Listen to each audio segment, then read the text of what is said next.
Pemirsa, diduga tak memperhatikan peringatan, dua wisatawan yang tengah menikmati libur lebaran terseret ombak di pantai Karangnaya, Kabupaten Sukabumi, Jawa Barat. Satu orang tewas dan satu lainnya bisa diselamatkan. Laut Pelabuhan Ratu, tepatnya di Karanghau ya.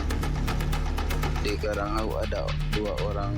Tim penjaga pantai Balawista yang dibantu warga menyelamatkan Raka, 15 tahun, wisatawan yang terseret ombak di pantai Karangnaya, Kecamatan Cikakak, Kabupaten Sukabumi, Jawa Barat. Korban diselamatkan setelah terseret ombak saat berenang bersama seorang temannya bernama Said Hidayatullah yang ditemukan meninggal dunia. Jasad korban ditemukan 200 meter dari lokasi awal korban terseret ombak. Jasad korban selanjutnya dibawa ke RSUD Pelabuhan Ratu. Dan alhamdulillah pada pukul 17.00 tim SAR gabungan berhasil menemukan korban di radius kurang lebih 200 meter dari lokasi kejadian. Selanjutnya korban kita evakuasi ke RSUD Pelabuhan Ratu. Kedua korban merupakan rombongan wisatawan yang asal Parung Kuda, Kabupaten Sukabumi yang sedang berlibur perayaan Idul Fitri. Namun ombak besar datang secara tiba-tiba hingga menyeret para korban ke tengah laut. Dari Sukabumi, Jawa Barat, Budi Setiawan, iNews melaporkan. Niat mudik pada hari Lebaran berujung dramatis. 5 pemudik yang akan pulang kampung halaman malah menjadi korban penipuan travel. Seluruh korban diturunkan paksa di tengah jalan di sebuah pom bensin di kawasan Pondokopi, Durensawit, Jakarta Timur dini hari tadi.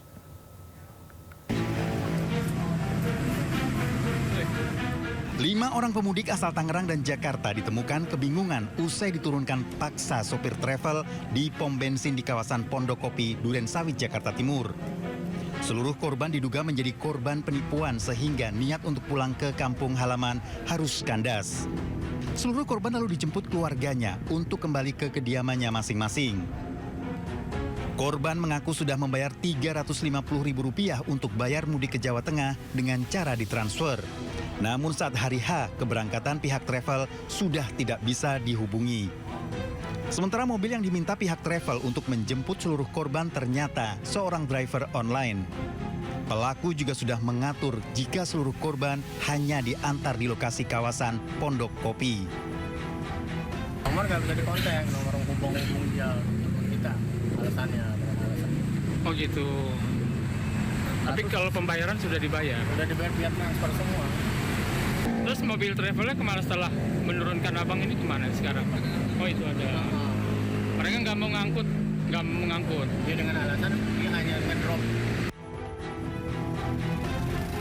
Kasus ini sudah ditangani petugas Polsek Durensawit, Jakarta Timur dan seluruh korban sudah diperiksa dan dimintai keterangan.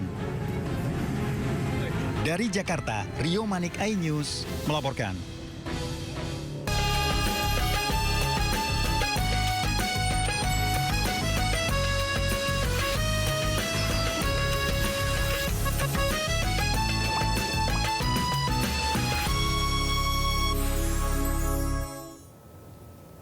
Pemirsa, lalu lintas di ruas tol Cikoko Palimanan mulai terpantau ramai lancar. Data menunjukkan adanya peningkatan signifikan volume kendaraan menuju Jakarta sebesar 120%. Setelah Hari Raya Idul Fitri, volume kendaraan yang melintasi ruas tol Cikoko Palimanan mengalami peningkatan drastis. Volume kendaraan yang melintas sebanyak 49.000 kendaraan atau meningkat sebesar 9,4%. Sistem rekayasa lalu lintas one way sepenggal akan dimulai hari ini, mulai dari kilometer 263 hingga kilometer 70. Sementara one way nasional akan diberlakukan mulai 24 Maret besok.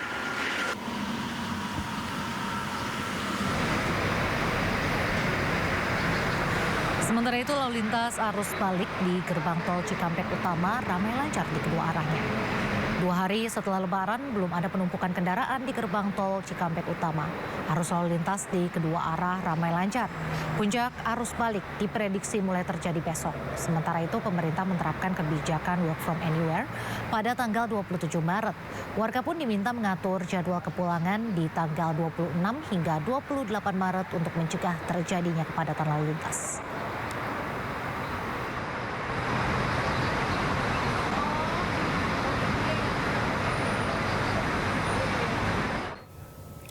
Dan pemirsa, mari kita pantau situasi terkini arus balik Lebaran pada sore ini. Sudah ada rekan Nata Arman di Tol Cikatama. Ya, selamat sore Nata. Apa kepadatan arus balik Lebaran sudah terlihat di Tol Cikatama? Selamat sore Nadia, Raisa, dan juga pemirsa. Terkait dengan situasi lalu lintas pada sore hari ini di gerbang tol Cikampek Utama terpantau masih ramai lancar dari kedua arah, baik dari arah Jakarta menuju tol Trans Jawa maupun sebaliknya dari arah Trans Jawa menuju ke Jakarta. Kemudian jika kita bandingkan dengan data yang kami peroleh dari pihak Jasa Marga bahwa untuk per sore ini untuk arah yang menuju ke arah tol Trans Jawa ini tercatat ada 25.000 kendaraan, sementara yang menuju ke arah Jakarta dari arah tol Trans Jawa ada 24.000 kendaraan. Artinya sudah ada selisih 1.000 dari arah keduanya, dan memang diprediksi akan terjadi lonjakan itu pada besok tanggal 24 Maret 2026, mengingat pada tanggal 25 Maret 2026 banyaknya beberapa perusahaan yang sudah kembali memperlakukan WFA ataupun kembali bekerja seperti sedia kala. Kemudian juga dari pihak Jasa Marga juga kembali memperlakukan diskon tarif tol yang dimulai pada tanggal 26 sampai dengan tanggal 27 Maret 2026. Tentunya hal ini bisa dimanfaatkan sebaik mungkin bagi para masyarakat yang melakukan perjalanan.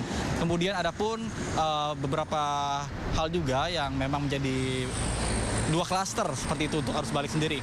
Yang pertama pada esok hari untuk para pekerja yang tanggal 25 sudah masuk, kemudian untuk yang memang masih mengambil cuti libur panjang hari raya, ini mengingat anak-anak sekolah masih libur sampai dengan tanggal 29, sehingga ada beberapa perbedaan yang tentunya ini akan terpecah belah. Namun tentunya diproyeksikan untuk rekayasa lalu lintas ini kembali lagi melihat situasi di lapangan seperti apa volume. Jika memang volume kendaraan yang mengarah ke arah Jakarta sudah meningkat begitu signifikan, maka sistem satu arah ataupun one way secara sepenggal akan diberlakukan oleh pihak polisian. Namun tentunya ini masih melihat juga dari situasi di lapangan seperti apa. Kemudian juga jika diproyeksikan dari pihak Jasa Marga sendiri akan dilakukan sistem satu arah secara nasional ini pada esok hari. Kemudian juga tentunya dari pihak polisi juga sudah akan melakukan penyisiran mulai dari kilometer 267 sampai dengan kilometer 70. Namun untuk saat ini masih terlihat landai, dan juga jarak kendaraan antara kendaraan satu dengan kendaraan lainnya masih berjarak sekitar 10 sampai dengan 15 meter dengan kecepatan rata-rata yang ini masih sekitar 60 sampai dengan 80 km. Artinya belum ada ketersendatan yang terjadi bahkan sejak tadi siang sampai dengan sore hari ini. Kemudian dapat kami sampaikan juga, dipastikan bagi Anda yang ingin melakukan perjalanan diharapkan bisa kembali fokus dalam melakukan pemeriksaan kendaraan sebelum berkendara. Yang pertama dari pengecekan mesin, kemudian juga pengecekan ban dan juga pengereman untuk menghindari hal-hal yang tidak diinginkan seperti kecelakaan. Karena mengingat jika kita bandingkan cuaca juga, bicara cuaca pada sore hari ini terpantau cerah, namun kita menilik ke beberapa hari yang lalu sempat diguyur hujan dengan intensitas yang cukup tinggi, sehingga inilah yang harus diwaspadai mengingat cuaca yang kadang bisa berubah secepat mungkin.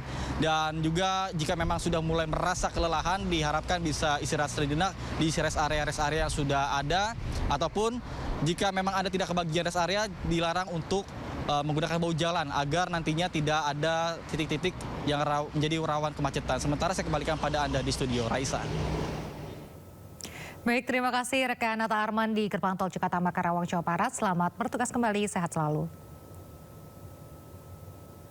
Pemirsa, kemacetan parah terjadi di hari ketiga libur Lebaran di kawasan wisata Puncak Kabupaten Bogor, Jawa Barat. Ribuan kendaraan antri dan mengular hingga lebih dari 3 km.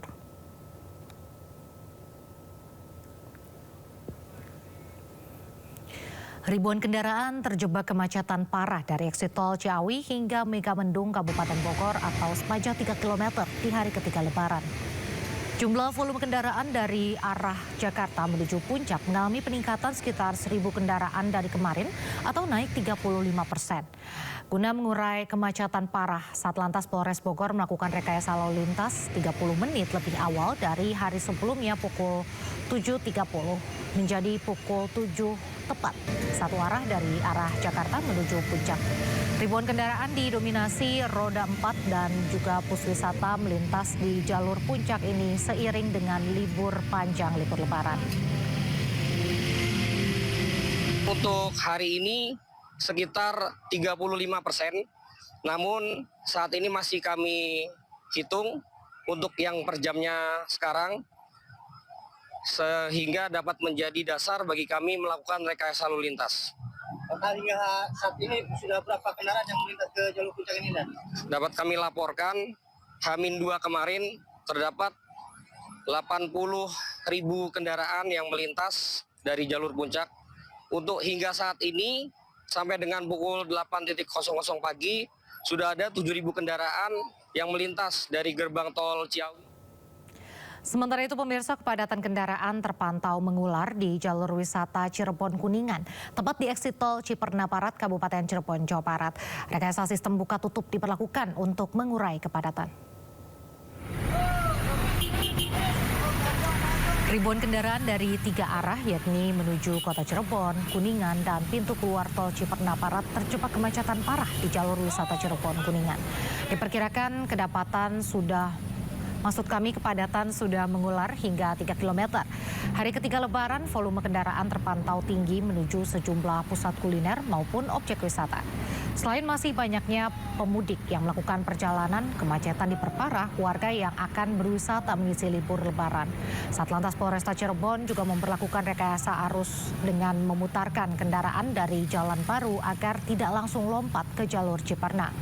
Sedangkan di simpang pertemuan arus eksit tol Ciperna, petugas melakukan sistem buka tutup untuk memperpendek ekor antrian.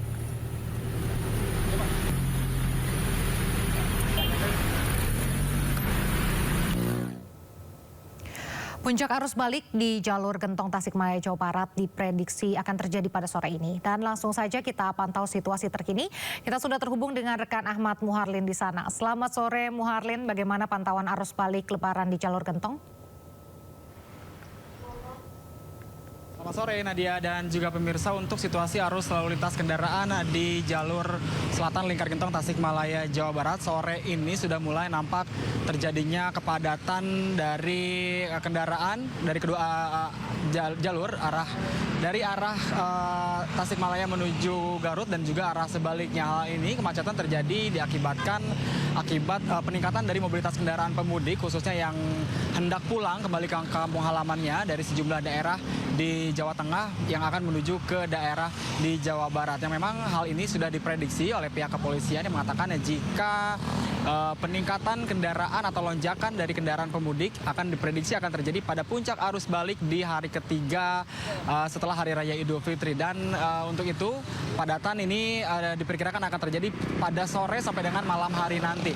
Dan untuk mengantisipasi jika nantinya terjadi lonjakan kendaraan di jalur selatan Lingkar Gentong ini, petugas kepolisian dari Polres Tasikmalaya Kota dan juga Polres Garut sudah memberlakukan sejumlah koordinasi, yakni akan melakukan sejumlah rekayasa lalu lintas, diantaranya memberlakukan sistem buka tutup jalur dan juga sistem one way, khususnya dari arah Tasikmalaya menuju ke arah Garut. Dan namun hal ini masih bersifat tentatif atau situasional jika melihat kemacetan yang terjadi lebih dari 5 km. Dan untuk itu juga ini penting kami himbau bagi para pemudik yang akan melakukan perjalanan arus balik, tentunya akan pulang dari arah Jawa Tengah menuju ke arah Jawa Barat, agar memperhatikan beberapa hal, yakni agar berangkat jauh-jauh hari sebelum mendekati puncak arus balik, di mana untuk menghindari kemacetan yang memang kerap kali terjadi di Lingkar Gentong ini sendiri. Dan juga untuk pengemudi atau pemudik, kami menghimbau juga agar memperhatikan kondisi kendaraan Anda untuk melakukan pengecekan terhadap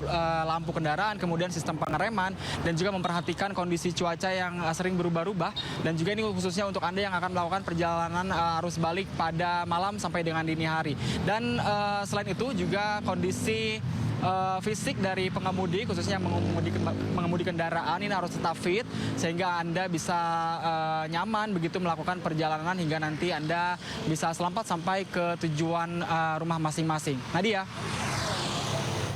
Terima kasih Muharlin melaporkan langsung dari jalur Gentong Tasikmalaya, Jawa Barat. Kami tunggu laporan berikutnya, jaga kesehatan Anda.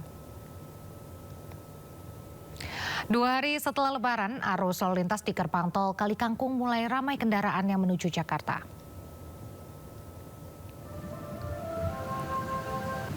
Hingga hari ini tercatat 45.466 kendaraan melewati gerbang tol Kali Kangkung dari arah Semarang menuju wilayah Kendal atau Jakarta.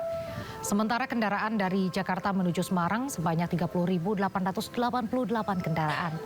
Data tersebut menunjukkan adanya peningkatan mobilitas kendaraan yang melintas maupun meninggalkan wilayah Jawa Tengah. Petugas mengimbau para pemudik yang hendak balik agar selalu mengutamakan keselamatan selama berkendara.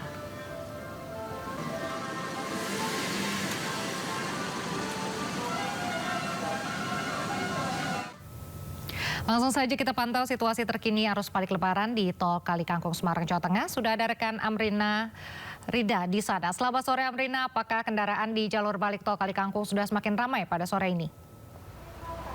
Iya, Nadia, Raisa dan juga pemirsa, benar sekali Nadia, kalau kami pantau berdasarkan pantauan kami di sini sejak pada siang hari tadi hingga pada sore hari ini nampaknya memang sudah mulai terlihat adanya peningkatan kendaraan yang melintas di gerbang Tol Kali Kangkung, khususnya adalah dari arah Semarang Solo menuju ke arah Jakarta. Kalau kami pantau nampaknya pada hari ini memang sudah mulai terlihat adanya arus balik Lebaran 2026 karena kalau berdasarkan data untuk jumlah kendaraan yang melintas masuk begitu ya dari arah Semarang Solo menuju ke arah Jakarta ini lebih tinggi dibandingkan dengan kendaraan yang melintas keluar dari arah Jakarta menuju ke arah Semarang Solo. Ini cukup berbeda dengan traffic sebelum Hari Raya Idul Fitri, karena sebelum Hari Raya Idul Fitri untuk kendaraan yang keluar ini jauh lebih banyak. Nah, untuk angkanya sendiri pada pukul 4 sore ini terhitung sejak pada pukul 6 pagi sudah ada kurang lebih 26.000 kendaraan yang masuk dari arah Semarang Solo melewati gerbang Tol Kali Kangkung menuju ke arah Kendal dan juga Jakarta. Dibandingkan untuk arah sebaliknya dari arah Jakarta keluar menuju ke arah Semarang Solo ini berada di angka 16.000 kendaraan sejak pada pukul 6 pagi hingga pada pukul 4 sore. Artinya ada perbedaan 10.000 kendaraan yang melintas dari masuk ataupun juga keluar. Ini menunjukkan bahwa sepertinya untuk pergerakan arus balik sudah mulai terlihat berbeda dari sebelum Lebaran, karena sebelum Lebaran ini lebih banyak kendaraan yang keluar. Nah, meskipun demikian kalau kami pantau meskipun sudah ada peningkatan kendaraan yang melintas masuk begitu, hingga pada sore ini belum terlihat adanya kepadatan ataupun juga kemacetan yang begitu panjang ataupun juga begitu signifikan, terutama di area gerbang Tol Kali Kangkung. Memang beberapa kali tadi seperti pada pukul 2 siang sempat ada antrian kendaraan yang mengular yang akan masuk dari arah Semarang Solo menuju ke arah Jakarta. Tadi antriannya kurang lebih sekitar 100 meter hingga 200 meter, namun tidak berlangsung lama dan cepat sekali terurai, kurang lebih hanya selama 15 menit hingga 20 menit saja, karena dari pihak Jasa Marga Semarang Batang ini sudah mengerahkan puluhan petugas untuk menggunakan metode ataupun juga untuk menerapkan metode jemput bola, sehingga banyak dari petugas yang langsung menghampiri para pemudik kemudian membantu tap in menggunakan mobile reader sehingga antrian yang terjadi ini langsung cepat terurai dan sekarang situasinya jauh lebih lengang dan juga sudah tidak terlihat lagi adanya antrian kendaraan yang begitu padat. Nah, kalau informasi yang kami dapatkan, puncak arus balik di gerbang Tol Kali Kangkung ini nampaknya akan terjadi pada tanggal 28 dan juga 29 Maret 2026. Namun esok hari tanggal 24 Maret ini nampaknya untuk volume kendaraan yang akan melintas masuk dari arah Semarang Solo menuju ke arah Jakarta ini pun juga sudah akan meningkat. Oleh karena itu dari pihak Jasa Marga dan juga dari pihak kepolisian lalu lintas begitu menghimbau kepada masyarakat yang akan melakukan perjalanan balik untuk bisa menghindari pada tanggal 28 dan juga 29. Sebaiknya dilakukan sebelum tanggal 28, misalnya adalah tanggal 26 ataupun juga tanggal 27 Maret dengan memanfaatkan adanya potongan tarif tol yang akan diterapkan pada tanggal 26 hingga tanggal 27 sebanyak 46%. Dan oleh karena itu selain adanya potongan tarif tol, nanti untuk mengantisipasi adanya lonjakan kendaraan yang melintas juga akan diterapkan rekayasa lalu lintas one way dari kilometer 414 ke kilometer 70 gerbang tol Cikatama. Informasi yang kami dapatkan untuk one way ini nampaknya akan mulai diberlakukan besok tanggal 24 Maret 2025, mengingat sudah mulai terlihat adanya volume kendaraan yang melintas masuk dan sudah mulai terlihat peningkatan volume kendaraan yang balik dari arah Semarang Solo menuju ke arah Jakarta. Dan tentunya dihimbau bagi pemudik yang akan melakukan perjalanan ini untuk melakukan pengecekan fisik pada kendaraan secara berkala agar kendaraan dalam kondisi prima ketika melakukan perjalanan, dan juga pastikan untuk e-tol nanti selama melakukan perjalanan di ruas tol Semarang Batang dalam kondisi cukup agar tidak menghambat ketika akan melakukan tap in ataupun juga tap out di gardu tol. Sementara demikian kembali ke Anda, Nadia, Raisa. Baik, terima kasih Amrina Rida melaporkan langsung dari gerbang tol Kali Kangkung, Jawa Tengah. Kami tunggu perkembangan informasi selanjutnya. Jaga kesehatan Anda. Pemirsa, warga di Sidoarjo, Jawa Timur berbondong-bondong menitipkan sepeda motor mereka ke polsek terdekat. Warga memilih menitip motor ke polsek karena lebih aman dan mudah dibandingkan penitipan motor umum.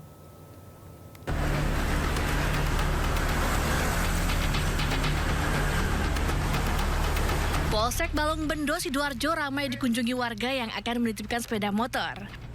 Mereka rata-rata warga di sekitar polsek yang baru mudik pada lebaran hari kedua. Selain karena gratis, warga sengaja menitipkan sepeda motor di polsek karena dinilai lebih aman dibanding dengan penitipan motor umum yang ada di titik keramaian. Dengan menunjukkan kartu identitas penduduk, STNK, dan nomor telepon ke petugas, warga bisa menitipkan motor secara gratis tanpa ada batas waktu penitipan. Seluruh motor yang dititipkan ini diparkir di parkiran yang ada di dalam area polsek. Titipkan sepeda motor, mau ke Ngawi, Jawa Tengah. Mudik ya, sama keluarga. Aku yakin di sini di polsek lebih aman daripada gitu ya. Untuk memberi rasa aman dan tidak menimbulkan kecemasan. Ini rata-rata kan pendatang di sini, ada yang ke Ponorogo, ada yang ke Madiun. Jadi kami menghimbau untuk yang mau menitipkan meninggalkan identitas dan nomor telepon. Jadi suatu saat kembalinya tanggal berapa, nanti biar komunikasi dengan petugas jaga sehingga nanti tidak keliru mengambil maupun menyerahkan petugas, jadi untuk memudahkan administrasi. Penitipan sepeda motor gratis bagi warga digelar di seluruh polsek di Sidoarjo sebagai upaya untuk memberikan rasa aman dan nyaman bagi warga yang mudik keluar kota Sidoarjo. Dari Sidoarjo, Jawa Timur, Pramono Putra, iNews melaporkan. Diduga mengantuk, mobil pemudik terjun ke jurang di kawasan jalur Gunung Gumitir, Jember, Jawa Timur. Evakuasi berlangsung dramatis, mobil ditarik warga beramai-ramai.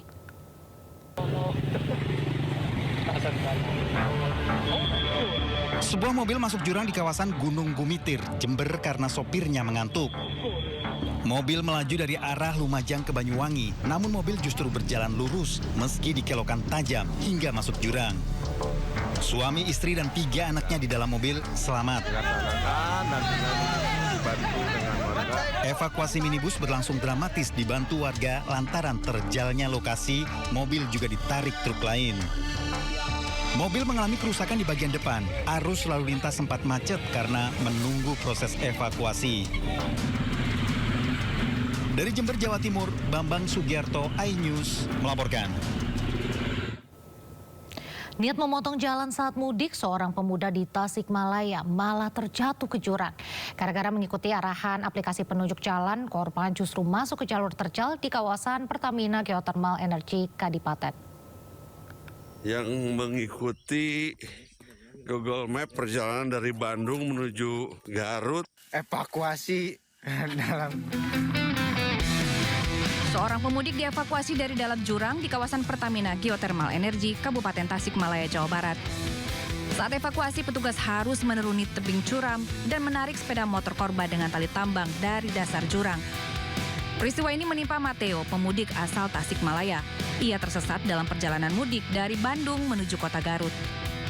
Evakuasi motor dari dasar jurang, kedalaman 8-10 meter, alhamdulillah. Kejadian bermula saat korban tiba di wilayah Kadipaten dan memilih jalur alternatif.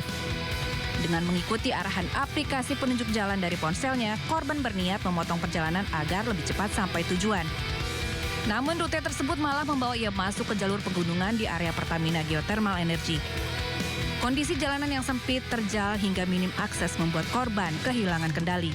Akibatnya sepeda motor korban terperosok ke dalam jurang di perbatasan Tasikmalaya dan Garut. Tak hilang akal, Mateo langsung menghubungi call center darurat 110. Setelah proses evakuasi, korban dan kendaraannya berhasil diamankan untuk penanganan lebih lanjut. Dengan kejadian ini, polisi mengimbau agar pemudik tetap menggunakan jalur utama dan tidak sepenuhnya bergantung pada aplikasi navigasi, terutama di daerah pegunungan yang minim permukiman. Dari Kabupaten Tasikmalaya, Jawa Barat, Asep Joharyono, iNews melaporkan.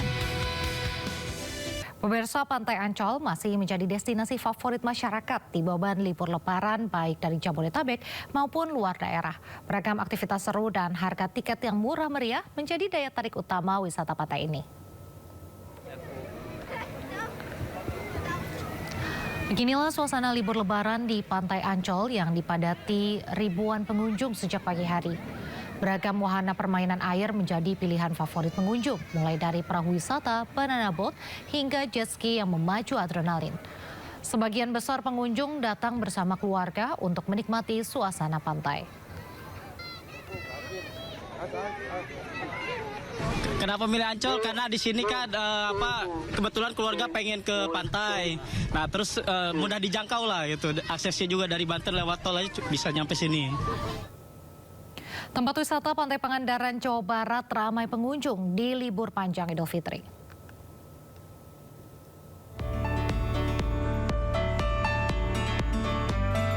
Libur lebaran di Pantai Pangandaran dipadati wisatawan dari berbagai daerah. Kapolda Jawa Barat bersama Bupati Pangandaran turun langsung melihat situasi dan kondisi di lokasi wisata. Pada libur lebaran, petugas gabungan disiagakan di sejumlah titik strategis, mulai dari pintu masuk, area parkir, hingga sepanjang pantai. Pengamanan dilakukan secara maksimal untuk memberikan rasa aman kepada wisatawan sekaligus mengantisipasi kemacetan dan potensi gangguan Kamtibmas. Kami tentunya beserta tim terkait ya, terima kasih bantuannya untuk menjamin keamanan, melayani masyarakat supaya dapat berlibur dengan aman. Sementara itu, Bupati Pangandaran mengimbau wisatawan untuk tetap menjaga ketertiban dan kebersihan selama berada di kawasan wisata. Saya monitoring hari ini juga masih ada lah beberapa yang memang parkir di bahu jalan karena memang saya barusan komunikasi, mungkin petugasnya yang kurang. Jadi di saat mengamankan ke kanan, kiri, kecolongan gitu loh. Diharapkan situasi libur lebaran di Pantai Pangandaran tetap kondusif, serta memberikan kesan positif bagi wisatawan dari luar kota maupun mancanegara yang berkunjung. Dari Pangandaran, Jawa Barat, Irfan Ramdiansah, iNews melaporkan. Salah satu tempat wisata di kawasan Gunung Galunggung, Tasikmalaya, Jawa Barat ramai didatangi wisatawan. Hangatnya air alami menjadi obat lelah perjalanan. Dan berikut laporan reporter Muharlin dengan juru kamera Eri Dukraha di Tasikmalaya, Jawa Barat. Ya, pemirsa, saat ini saya sedang berada di salah satu wisata di Tasikmalaya, namanya Cipanas Galunggung. Dan memang momen lebaran ini menjadi momen bagi keluarga untuk berlibur mencari tempat wisata di kampung halamannya mereka masing-masing. Ada apa aja sih di Cipanas Galunggung ini? Kita ikuti saya, pemirsa.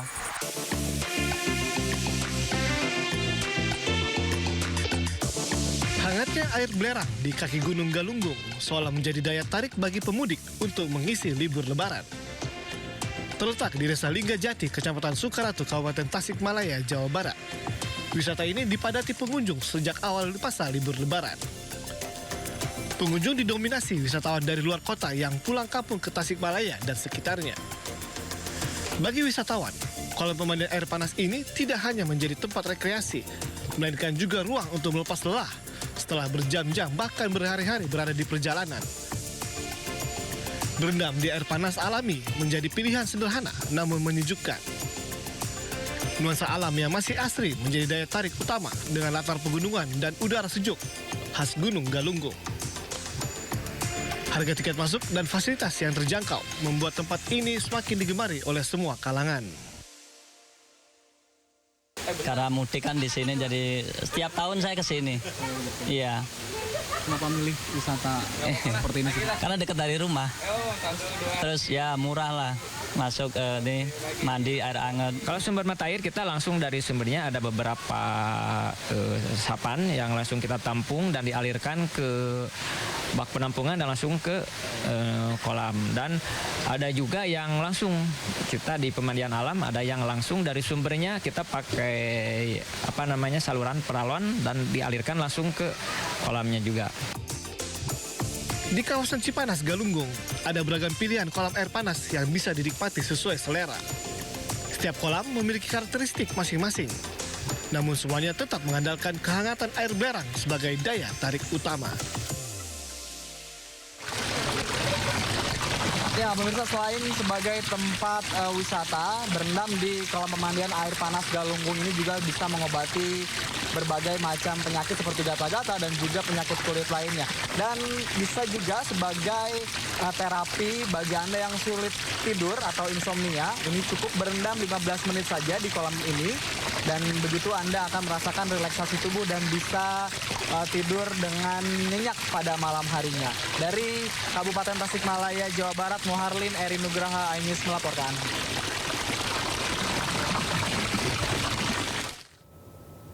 Pemirsa, kaki Gunung Ciremai memiliki destinasi wisata yang syarat akan legenda dan keindahan alamnya di Kabupaten Kuningan, Jawa Barat. Tak disangka Taman Wisata Alam Linggarjati kini menjadi salah satu tujuan favorit pemudik yang ingin merasakan kesejukan air pegunungan.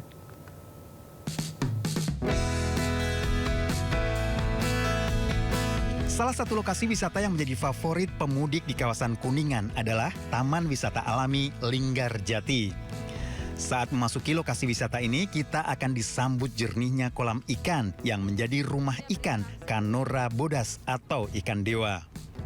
Uniknya, warga di sini mengaku jika ikan-ikan keramat di mana konon merupakan jelmaan prajurit Prabu Siliwangi yang dikutuk karena membangkang. Ikan dewa merupakan jenis ikan air tawar yang tergolong langka dan bisa tumbuh hingga panjang 1 meter. Secara ekologis, keberadaan ikan ini menjadi indikator jika kualitas air masih sangat murni. Para pengunjung pun bisa berinteraksi dengan ikan dan merasakan pengalaman memberi makan. Dan kalau beruntung, bisa menyentuh langsung sisi keras ikan dewa yang konon memiliki tekstur berbeda dengan ikan pada umumnya. Sambil nikmatin kuliner yang ada di sini gitu kan, sama keluarga, terus sambil ngasih makan ikan luar biasa. Baru kali ini saya makan ikan apa namanya, dewa ya nih. Ikan dewa, gimana tuh Pak kesannya lihat ikan dewa, terus ada aktivitas nih ngasih makan ikan dewa, gimana deh Bapak kesannya gimana? Iya seru banget Pak, anak-anak juga senang ya. Harga tiket masuk lokasi wisata ini juga sangat terjangkau, antara Rp17.000 hingga Rp22.000 per orang. Pengunjung sudah bisa menikmati fasilitas kolam modern. Ini menjadi bukti nyata bagaimana mitos bisa menjadi benteng konservasi alam yang efektif. Dari Kuningan, Jawa Barat, Hadisti Arifa, Andri Setiawan, iNews melaporkan. Pemirsa, warga memanfaatkan libur lebaran untuk berwisata bersama keluarga. Salah satunya Cikau Park Purwakarta memiliki beragam wahana mulai dari edukatif hingga wahana ekstrim yang patut dicoba.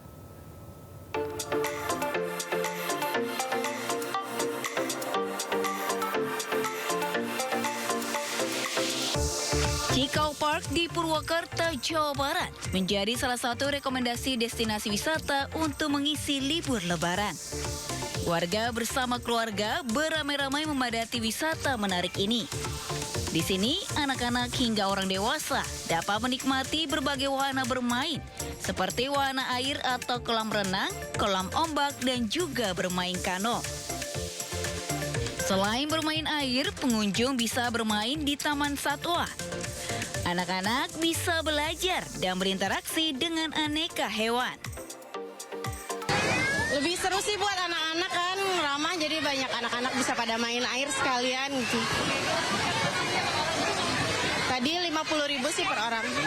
Kalau dibandingkan tahun lalu kita sedikit meningkat volumenya, mudah-mudahan terus meningkat sampai hari-hari liburan ini ya. Kita ada waterpark, itu yang wahana utama kita. Kemudian untuk sesi ataupun section edukasinya kita punya mini zoo.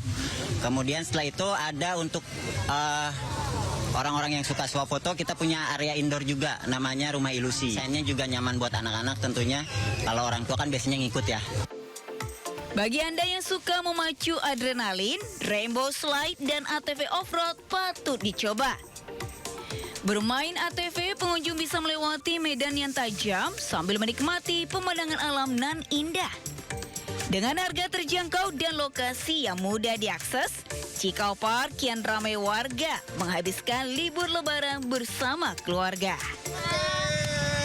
Wah, pemirsa, saya baru saja selesai wahana terakhir yang menantang ini off-road. Seru sekali, nilai dari saya 10/10. Dari Purwakarta, Jawa Barat, Tilapia Aulia Novadu Kusuma, iNews melaporkan. Kawasan Jalan Malioboro, Kota Yogyakarta dipadati kendaraan pribadi yang datang dari berbagai daerah. Pengalihan arus lalu lintas diperlakukan selama libur lebaran ini guna mengurai kepadatan.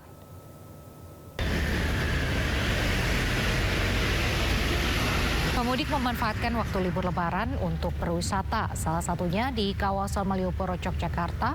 Lalu lintas pun dipadati oleh kendaraan wisatawan. Sistem pengalihan arus lalu lintas diberlakukan untuk mengurai kemacetan selama libur lebaran ini. Mobil yang datang dari Jalan Abu Bakar Ali akan dialihkan ke Jalan Pasar Kembang menuju Jalan Mayor Suryotomo.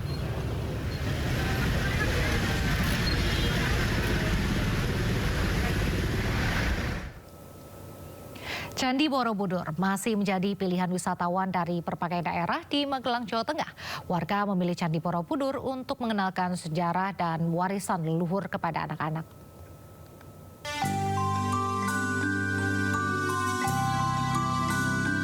Candi Borobudur di Magelang, Jawa Tengah, Minggu siang dipadati pengunjung dari berbagai daerah. Wisatawan silih berganti mengabadikan momen bersama anak-anak dan keluarga untuk berfoto dengan latar belakang kemegahan Candi Borobudur. Sebagian besar wisatawan rombongan keluarga yang akan mengenalkan sejarah pada anak-anak di hari libur Lebaran. Edukasi untuk pembelajaran seperti itu. Dia penasaran, dia ingin naik sampai ke atas. Ini berapa orang Pak rombongannya? Kebetulan 4 orang. Jika Anda sedang berada di Jawa Tengah untuk memilih destinasi wisata, Candi Borobudur bisa menjadi tujuan liburan bersama keluarga. Dari Magelang, Jawa Tengah, Puji Hartono, iNews melaporkan. Pemirsa, warga Lampung memanfaatkan libur Lebaran dengan mengajak keluarga berlibur.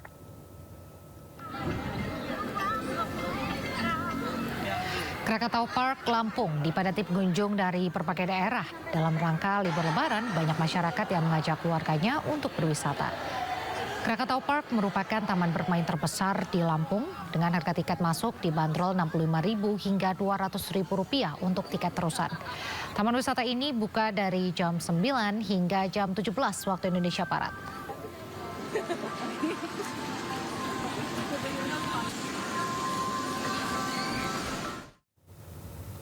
Pemirsa, ribuan warga antusias mengikuti tradisi Grebek Syawal Keraton Yogyakarta. Mereka berebut gunungan berisi hasil bumi yang diyakini membawa berkah.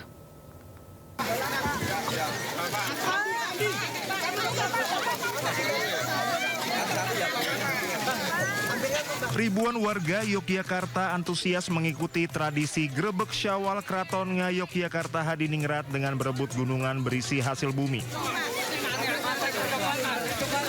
Tradisi budaya ini digelar dalam rangka memperingati Hari Raya Idul Fitri 1447 Hijriah menurut penanggalan Keraton Yogyakarta.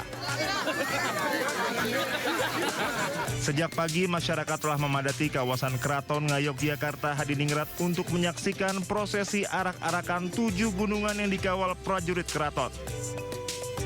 Gunungan ini berisi ubo-rampe berupa hasil bumi seperti kacang panjang, cabai, rengginang, dan berbagai hasil pertanian lainnya. Ini mau dibuat apa ini, Bu? Simpan. Simpan. Kenapa disimpan? Buat ya disimpan aja. Simpan aja. Ya ada makna nih. Maknanya apa itu, Bu? Maksudnya? Katanya ada rezeki buat berkah ya. Ada berkahnya. Ini buat ngalam berkah. Oh, ngalam berkah? Ya. Supaya apa kok dapat? Supaya makmur berkahi. Berkahi. Ini kalau ditanam di sawah nanti tanahnya subur mitosnya. Oh gitu. Selain ditanam nanti diapain aja nanti? Ditanam halaman rumah. Biar rumahnya jadi berkah. Udah sering rebutan ini? Sering. Dapat apa aja ini? Kacang, cabai, sama ini kayak ketan. Ketan. Oke. Tadi sempat berebut, Mbak? Iya. Agak desa-desaan gitu? Desa-desakan. Tradisi ini tidak hanya menjadi simbol rasa syukur, tetapi juga mempererat hubungan antara keraton dan masyarakat sekaligus melestarikan warisan budaya Jawa yang telah berlangsung turun-temurun. Dari Yogyakarta, Gunanto Farhan, iNews melaporkan.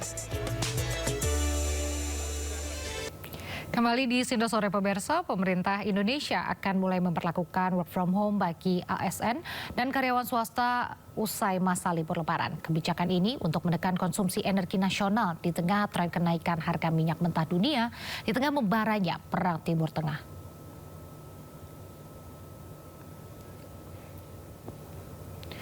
Menteri Keuangan Republik Indonesia Purbaya Yudi Sadewa mengungkapkan bahwa kebijakan bekerja dari rumah atau work from home sehari dalam sepekan bisa menekan konsumsi bahan bakar minyak secara signifikan. Bahkan diketahui penghematan konsumsi BBM bisa mencapai sekitar 20%. Purbaya pun menjelaskan kebijakan ini hanya berlaku 1 hari guna menjaga keseimbangan antara fleksibilitas kerja dan produktivitas. Oh, ada hitungan kasar sekali, bukan saya ngitung. Ya hitung kalau kasar lah lupa deh, tapi 1/5-nya kira-kira 90%. Sementara itu, Menteri Sekretaris Negara Prasetyo Hadi memastikan pemerintah saat ini tengah mematangkan rumusan kebijakan WFH bagi aparatur sipil negara maupun swasta. Kebijakan ini merupakan bagian dari arahan Presiden Prabowo dalam sidang Kabinet Paripurna yang menekankan pentingnya efisiensi. Jadi sebagaimana disampaikan Bapak Presiden pada saat sidang Kabinet Paripurna bahwa kita sedang merumuskan beberapa kebijakan dalam rangka untuk kita mulai menyadari bahwa kita semua harus bersama-sama untuk mengefisienkan diri kita ya, dalam hal bekerja. Bukan berarti ada masalah terhadap pasokan BBM sebagaimana yang terus kita sampaikan bahwa insya Allah pasokan BBM tidak ada masalah, pasokan BBM aman, tetapi kita ingin menjadikan momentum ini bagian dari untuk kita mengkoreksi diri, memperbaiki diri, ya, mengefisienkan diri dan mungkin dalam waktu dekat rumusan kebijakan itu akan kita finalkan dan kita sampaikan kepada masyarakat. Berkenaan dengan yang tadi disampaikan itu adalah salah satu saja, salah satu bentuk mungkin akan diberlakukan untuk work from home paling tidak satu hari. Kita beralih ke informasi lain, pemirsa. Ribuan narapidana mendapatkan remisi khusus Hari Raya Idul Fitri. Salah satunya di Lapas Salemba, Jakarta Pusat. Sejumlah narapidana melakukan aksi sujud syukur usai mendapat remisi.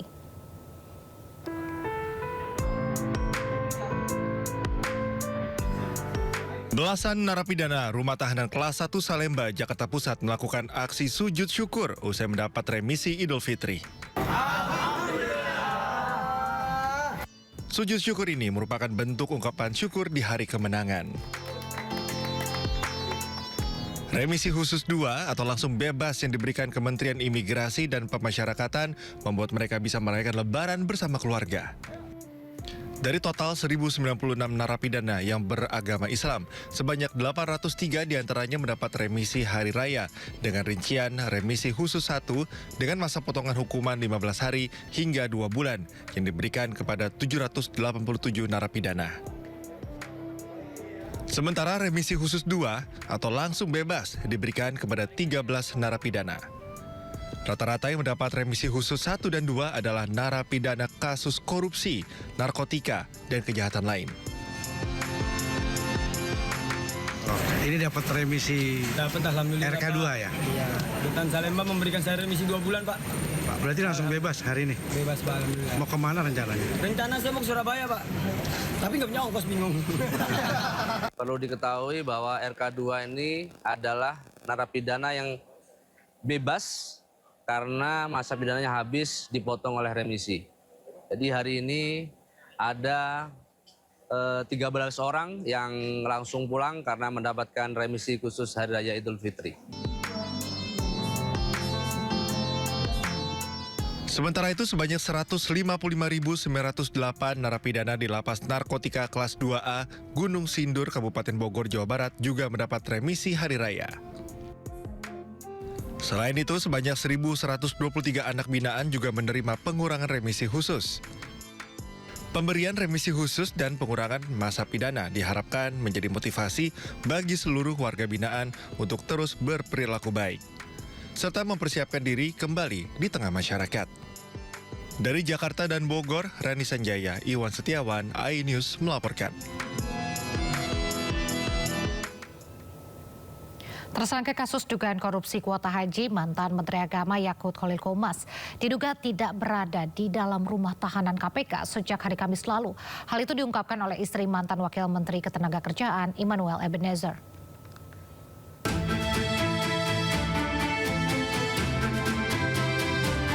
Para keluarga tahanan KPK berkunjung untuk memanfaatkan momen Lebaran Sabtu pagi. Salah satunya istri mantan Wakil Menteri Ketenagakerjaan Immanuel Ebenezer, Sylvia Rinita Hareva. Dalam kunjungan tersebut, Sylvia mengungkapkan bahwa mantan Menteri Agama Yakut Holil Kumas tidak berada di rutan KPK sejak Kamis malam. Tadi sih sempat nggak ngelihat Gus Yakut ya. Infonya sih katanya keluar hari Kamis malam. Oh gitu. Keluar hari Kamis malam? Iya. Pekan ini ya berarti ya? Iya. Keluar Kamis malam pekan ini? Iya, sebelum hari Jumat ya kalau nggak salah. Infonya sih katanya mau diriksa ke depan, tapi sholat Id kata orang-orang dalam ya, nggak ada. Beliau nggak ada. Berarti sejak Kamis malam pulang itu sampai dengan sholat Id, rekan-rekan di rutan tuh nggak pernah ngelihat? Nggak ada. Info tadi terakhir jam 7:10 kata menurut info dari dalam ya, gitu sih. Dalam pernyataan tertulisnya, Komisi Pemberantasan Korupsi mengalihkan penahanan tersangka kasus korupsi kuota haji 2023-2024 Yakut Holil Kumas menjadi tahanan rumah sejak Kamis malam. Pengalihan status penahanan ini berdasarkan permohonan keluarga tersangka pada 17 Maret lalu dan bersifat sementara. KPK memastikan pengalihan status tersebut sesuai prosedur dan menekankan akan tetap melakukan pengawasan terhadap Yakut selama menjadi status tahanan rumah. Tim Liputan, iNews melaporkan. Kita ke informasi berikutnya, jenazah Dewinta Anggari, cucu Mpok Nori yang dibunuh oleh suami sirinya telah dimakamkan di TPU Pondok Rangon, Jakarta Timur. Korban dimakamkan berdampingan dengan makam Mpok Nori. Jenazah Dewinta Anggari dimakamkan di TPU Pondok Rangon usai diautopsi di Rumah Sakit Polri Kramat Jati, Jakarta Timur. Korban tewas akibat luka senjata tajam di leher yang dilakukan mantan suami sirinya yang merupakan warga negara Irak. Pembunuhan dipicu lantaran korban meminta cerai pada suaminya.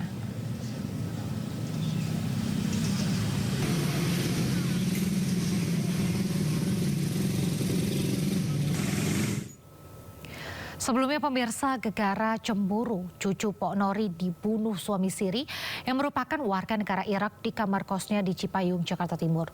Kurang dari 24 jam pelaku berhasil ditangkap polisi di res area Tol Tangerang Merak saat hendak kabur.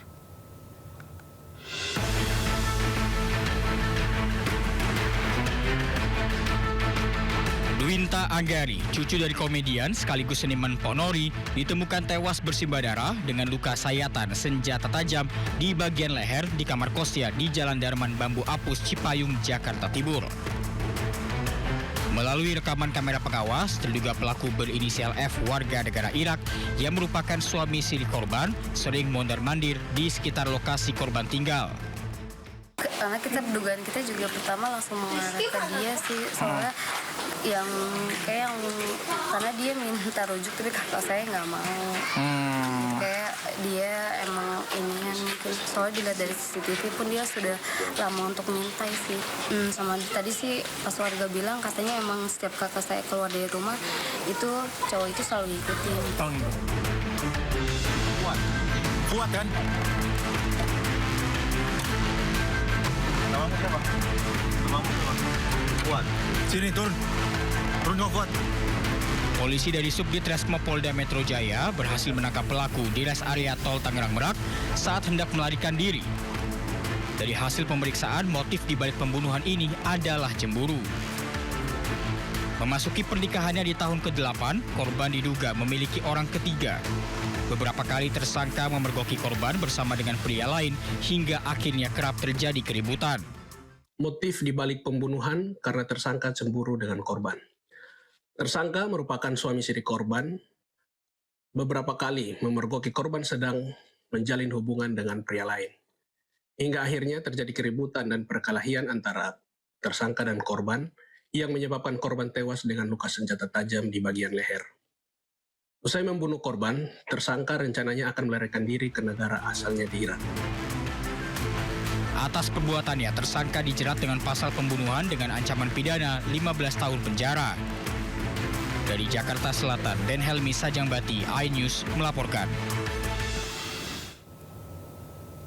Kasus pembunuhan sadis disertai mutilasi yang sempat menggegerkan warga Samarinda akhirnya berhasil diungkap aparat kepolisian. Pelaku adalah suami siri dan teman korban.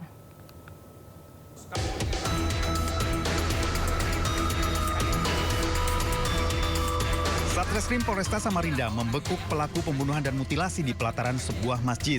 Pria berinisial JW ini disebut sebagai suami siri korban, sedangkan pelaku lain berinisial R turut membantu aksi keji tersebut. Aksi pembunuhan dilatar belakangi sakit hati dan direncanakan sejak Januari lalu. Motif pelaku dengan mengajak korban menginap di rumah dan dibunuh saat tidur.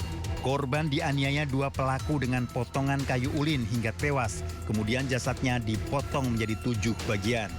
Bagian tubuh korban dibuang di beberapa lokasi berbeda di wilayah Gunung Pelandu. 26 disampaikan bahwa kedua pelaku ini sudah melakukan perencanaan. Bahkan mereka sudah melakukan survei. Sudah melakukan survei untuk nanti lokasi pembuangan jenazah korban ini setelah dieksekusi. Dalam kasus ini, polisi meminta sejumlah barang bukti berupa kendaraan, ponsel, senjata tajam, serta perlengkapan lain. Kini kedua tersangka dijerat pasal pembunuhan berencana dengan ancaman hukuman berat. Dari Samarinda, Kalimantan Timur, Ardi Wirya, iNews melaporkan. Pemirsa, sampah di Kota Bandung meningkat selama Ramadan hingga Hari Raya Idul Fitri. Dengan ditutupnya TPA Sarimukti untuk sementara, sampah kini berserakan hampir di seluruh ruas jalan Kota Bandung.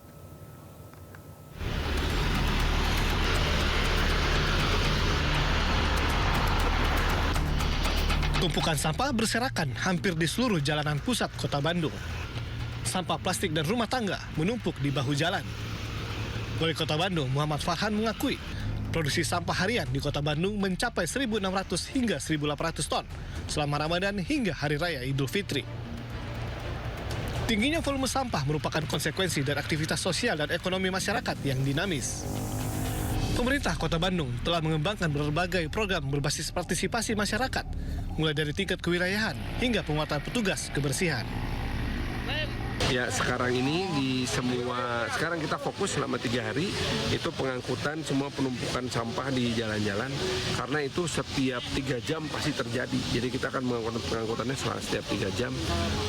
Memang tidak bisa sekaligus ya, karena kita juga bisa mengatur agar sampah itu bisa kita masukkan ke dalam TPS penampungan sambil menunggu dibukanya kembali kuota untuk menuju ke TPA Sarimukti. Pemerintah Kota Bandung menghargai kelompok masyarakat yang membantu dalam upaya mengurangi volume sampah selama tempat pembuangan akhir Sarimukti diliburkan untuk sementara. Dari Bandung, Jawa Barat, Billy Maulana Finkran, iNews melaporkan.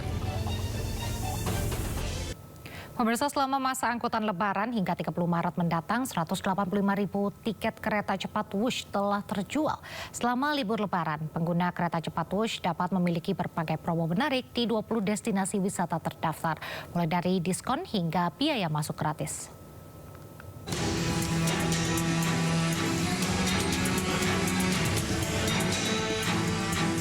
PT Kereta Cepat Indonesia Cina atau KCIC menghadirkan program Wush Value Plus yang memungkinkan penumpang memanfaatkan tiket kereta cepat Wush untuk mendapatkan berbagai promo menarik di 20 destinasi jalur Jakarta-Bandung saat Lebaran 2026.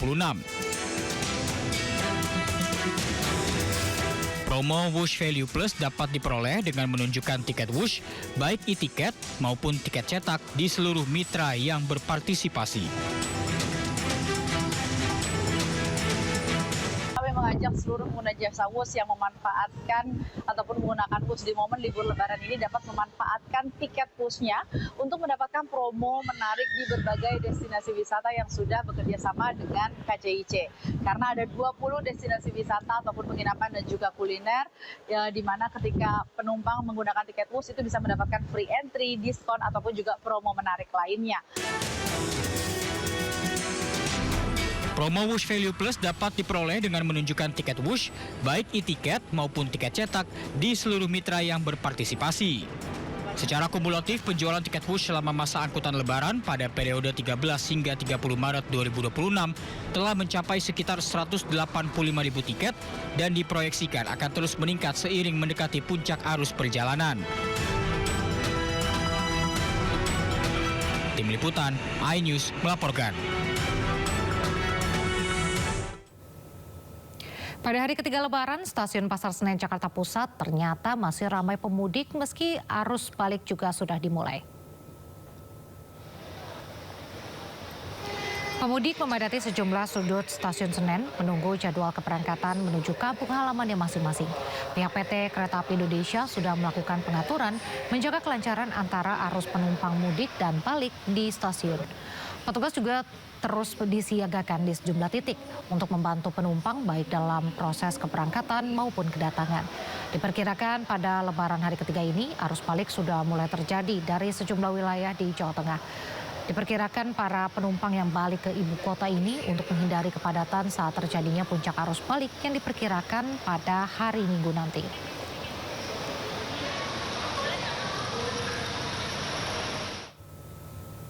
Dan untuk mengetahui situasi terkini di Stasiun Pasar Senen, Jakarta, sudah ada rekan Wenda Nura di sana. Selamat sore Wenda, apakah jumlah penumpang yang kembali ke Jakarta semakin meningkat pada hari ini?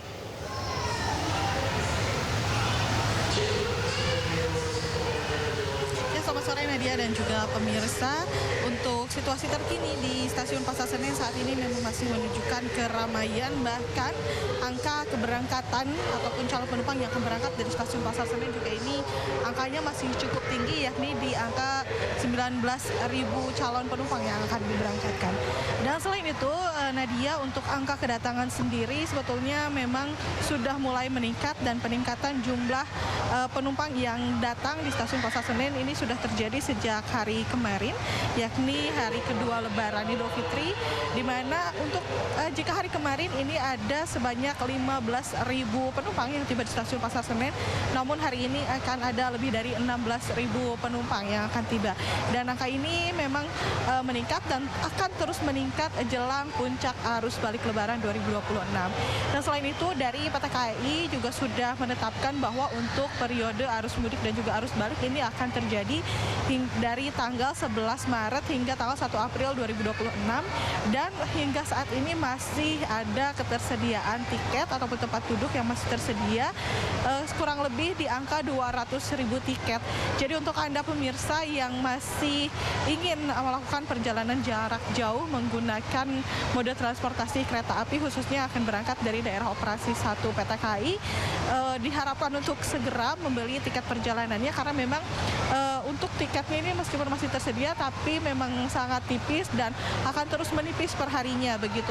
Dan selain itu juga untuk fasilitas di Stasiun Pasar Senen selama periode arus mudik dan arus balik juga terus ditingkatkan, dan memang selama periode-periode high season seperti mudik Lebaran tahun ini juga ada tempat bermain anak tentunya agar anak bisa menunggu keberangkatannya dengan tenang begitu, bisa sambil main. Dan juga selain itu ada posko pelayanan dari pihak kepolisian dan juga ada juga posko kesehatan seperti itu. Dan tentunya untuk Anda pemirsa yang akan melakukan perjalanan arus baliknya diharapkan untuk selalu berhati-hati, dan tentunya jika ingin melakukan perjalanan melalui moda transportasi kereta api diharapkan untuk membeli tiketnya sesegera mungkin dan melalui kanal resmi dari KAI seperti dari aplikasi Akses By KAI ataupun aplikasi-aplikasi lainnya yang bekerja sama bersama PT KAI. Sementara demikian Nadia. Baik, terima kasih Wenda Nura melaporkan langsung dari Stasiun Pasar Senen, Jakarta. Selamat bertugas kembali, sehat selalu. Pemirsa, pagi tadi ribuan penumpang kereta api memadati Stasiun Cirebon, Jawa Barat menuju Jakarta. Para pemudik pulang lebih awal karena bekerja.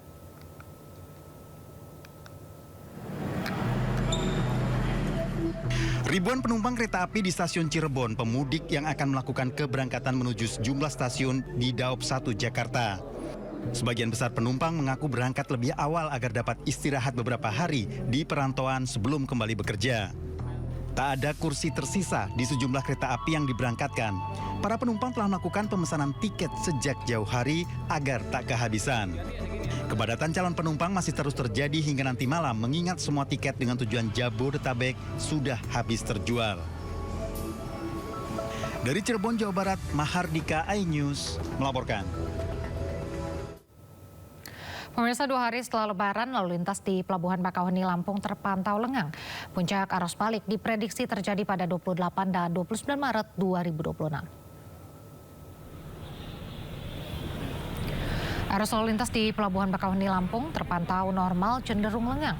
Tidak nampak antrian kendaraan yang hendak kembali ke Pulau Jawa di momen arus balik Lebaran 2026. Puncak arus balik Lebaran diprediksi akan terjadi dalam 2 gelombang, di mana gelombang pertama berlangsung pada 24 dan 25 Maret, sementara gelombang kedua diperkirakan terjadi pada 28 dan 29 Maret.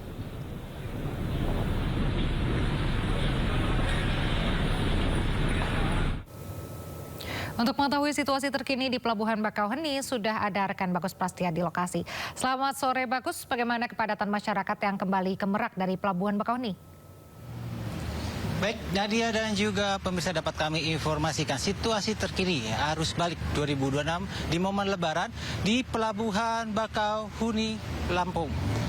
Di mana untuk saat ini saya ingin menampilkan kondisi terkini di Pelabuhan Bakauheni, tepatnya di dermaga 7, di mana saat ini sudah ada kepadatan dan antrian para kendaraan dan penumpang untuk masuk kapal Nadia untuk menyeberang ke Pelabuhan Merak, Banten. Dan saat ini mereka sedang ingin masuk ke kapal untuk menyeberang ke Pulau Jawa, di mana dalam kurun waktu 12 jam PT ASDP menyebut ada 40.000 penumpang dan juga 5.000 kendaraan yang sudah diantar dari Pelabuhan Bakauheni menuju Pelabuhan Merak. Dan saat ini Nadia bisa lihat sendiri, ini adalah antrian yang sangat panjang untuk masuk ke dalam kapal. Dan saat ini untuk bongkar muat kapal, SDP memberlakukan TBB, yaitu adalah tiba, bongkar, dan berangkat, yang dimana nantinya akan diangkut menuju ke kapal para kendaraan ini selama 45 menit untuk mengantisipasi atau mengurai kepadatan yang ada di Pelabuhan Bakauheni Lampung itu sendiri. Dan juga ASDP juga mempersiapkan antisipasi jika ada kepadatan nantinya menjelang puncak arus balik pada tanggal 26 sampai juga tanggal 29 Maret 2026, di mana SDP akan memberlakukan single tiket, di mana penyamaan tarif tiket, tidak ada tiket eksekutif, semua disamaratakan dengan harga kapal reguler. Dan juga SDP menyediakan buffer zone, ada kantong-kantong parkir tambahan yang dimana akan diletakkan di luar Pelabuhan Bakauheni, dan juga screening tiket. Nah, Nadia, ini yang berbeda dengan Pelabuhan Merak. Kalau Pelabuhan Merak ada delaying system, dan saat ini Pelabuhan Bakauheni menerapkan screening tiket, yaitu nantinya para kendaraan akan ditempel tiket berwarna hijau, kuning, merah untuk menyesuaikan apakah dia pemudik untuk menyeberang ataukah menjemput para pemudik yang tiba dari Merak. Kembali ke Anda, Nadia. Terima kasih Bagus Prastia atas laporannya dari Pelabuhan Bakauheni Lampung. Selamat bertugas kembali, sehat selalu. Pemirsa, mendekati minggu keempat eskalasi konflik di Timur Tengah, Korps Garda Revolusi Islam Iran IRGC menyatakan telah meluncurkan gelombang rudal ke-73 sebagai bagian dari operasi True Promise 4.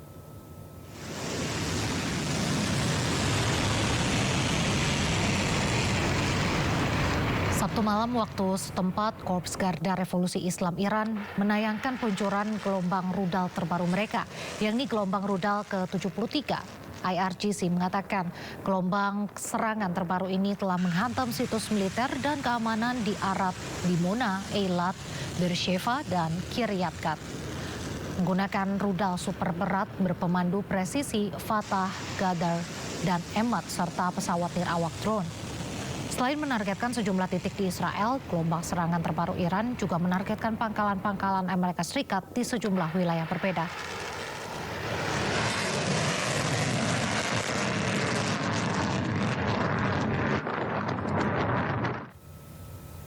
Setelah sempat diisukan telah meninggal dunia, Perdana Menteri Israel Benjamin Netanyahu kembali muncul di publik.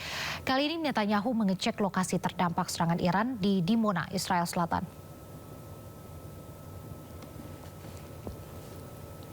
Perdana Menteri Israel Benjamin Netanyahu mengecek langsung lokasi yang terdampak serangan Iran di Dimona.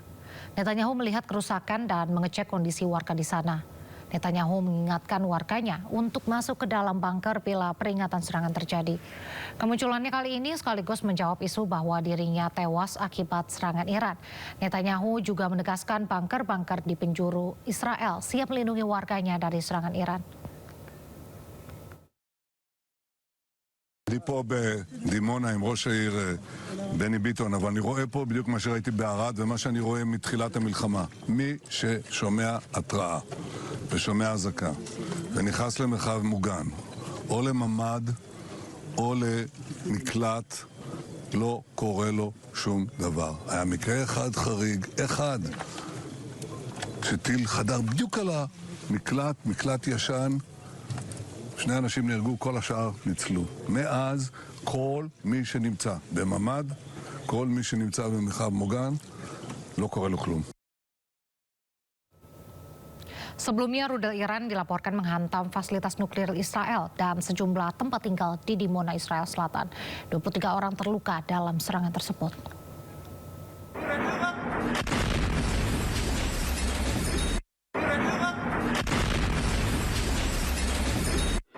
Rudal Iran dilaporkan menghantam sebuah bangunan tempat tinggal di Dimona, Israel Selatan. Sedikitnya 23 orang terluka dalam serangan tersebut. 2 korban termasuk seorang anak dalam kondisi stabil, sementara 21 lainnya mengalami luka ringan sebagian besar akibat terkena pecahan peluru. Sejumlah rumah mengalami kerusakan parah, begitu pula dengan kendaraan yang terparkir di sekitar lokasi terdampak. Tim darurat segera merespons untuk membantu warga dan mengamankan area tersebut. Televisi pemerintah Iran melaporkan bahwa pasukan rudal Iran menargetkan Dimona sebagai tanggapan atas serangan musuh terhadap fasilitas nuklir Natanz. ממש ראיתי את הפיצוץ, עדיין כואב לי האוזניים, אני קצת עדיין ברעידות, אבל זה היה ממש מפחיד, לא מחזה יפה בכלל. באמת, ילד בן 12 מסכן, נכנסתי לתוך הבית לחלץ את אבא שלו, עדיין היה בפנים. משהו עצוב מאוד, באמת, היה לה מאוד קשה. Ketegangan di Timur Tengah meningkat sejak operasi gabungan Amerika Serikat dan Israel terhadap target Iran pada 28 Februari yang dilakukan di tengah perundingan diplomatik yang sedang berlangsung untuk membatasi program nuklir dan rudal Iran. Teheran menanggapi dengan serangan terhadap posisi militer Israel dan Amerika Serikat dengan ledakan dilaporkan terjadi di berbagai negara teluk.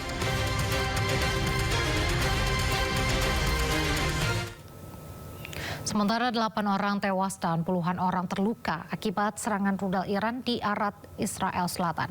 Serangan tersebut menegaskan superioritas rudal Iran dalam perang melawan Israel dan Amerika Serikat.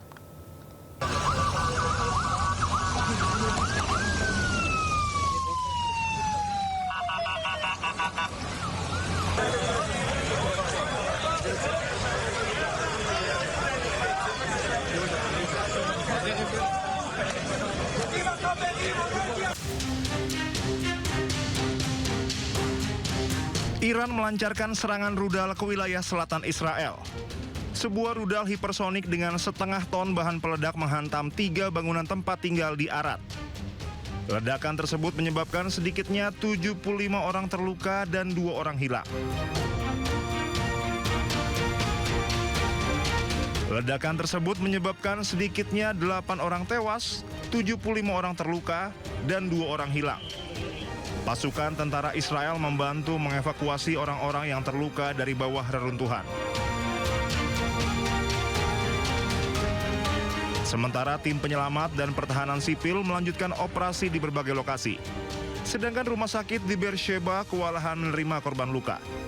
Otoritas Israel menyatakan keadaan darurat di tengah kekhawatiran akan banyaknya orang hilang.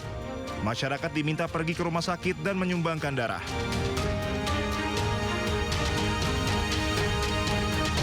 Serangan tersebut menegaskan superioritas rudal Iran dalam perang melawan Israel dan Amerika Serikat. Israel mengakui beberapa rudal Iran menembus pertahanan mereka dan memungkinkan rudal seberat ratusan kilogram menghantam langsung wilayah Israel.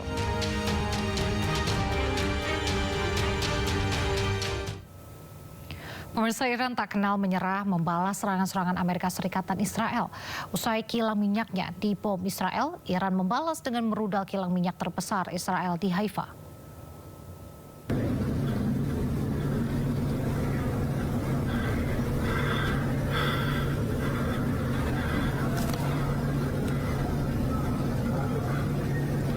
Ledakan hebat terjadi di kilang minyak Bazan Haifa, Israel. Kobaran api besar nampak usai kilang minyak dihantam rudal Iran. Kilang minyak Bazan merupakan kilang minyak terbesar Israel yang memproduksi 197.000 barel minyak per hari. Kilang minyak ini memiliki peranan penting dalam perekonomian Israel karena 50 hingga 60% kebutuhan minyak Israel termasuk BBM dipasok kilang minyak ini.